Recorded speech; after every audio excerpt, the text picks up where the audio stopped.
Good evening once again, Stephen. Yes, indeed, load shedding is forcing South African companies to reverse the remote or hybrid work strategies for 2023. This as they begin to lose confidence that employees can remain productive while working from home. Business reporter Ntokozo Khumalo spoke to one of the workspace experts on where the trend is headed. Let's take a look. Well, it seems the remote work bubble is slowly starting to burst, at least in South Africa.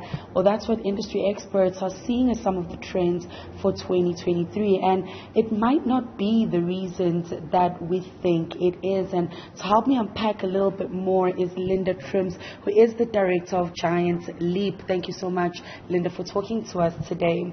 Now, we've seen the last 2 years over the COVID pandemic period of lockdowns, people appreciating being able to work from home, but we're seeing that trend changing. What are some of those factors driving that change, Linda? Certainly in South Africa, it has been Eskom and the load shedding, but worldwide, we've seen people coming back to the office.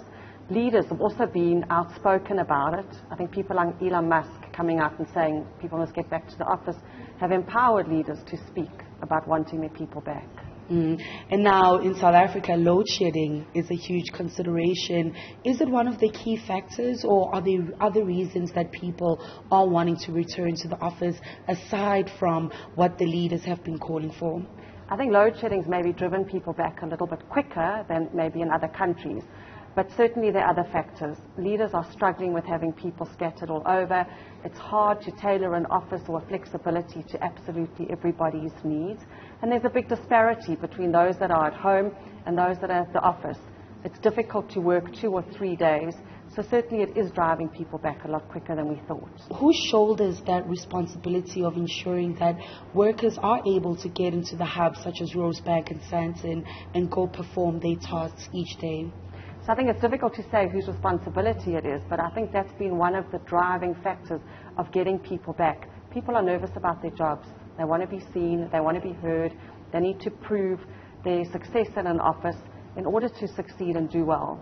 What do you think is the best balance for someone who is perhaps getting back to the office a little bit more than usual and putting in that time, but also wanting to keep some of that balance that they were able to get when they were working from home, in terms of spending a little bit more time with the children, investing a little bit more time in the things that they enjoy doing? What do you see as some of those nuggets that actually work for people trying to find that balance? So I think what people have said, and they've been heard, employees have got their power back, although Eskom's taken it away a little bit, but it's about choice. Choice and flexibility. So I don't have to be at the office 8 to 5.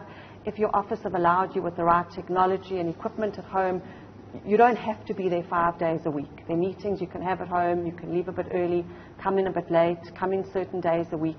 It's all about choice. Linda, thank you so much for talking to us. Of course, that was Linda Trims, who is the director at Giant Leap, talking about it's all about choice and it's all about how you utilize that time, whether you are back at the office or you are still continuing to work remotely. It's all about finding the correct balance and, of course, the right support. For Newzroom Africa, Channel 405, I'm Ntokozo Khumalo in Johannesburg.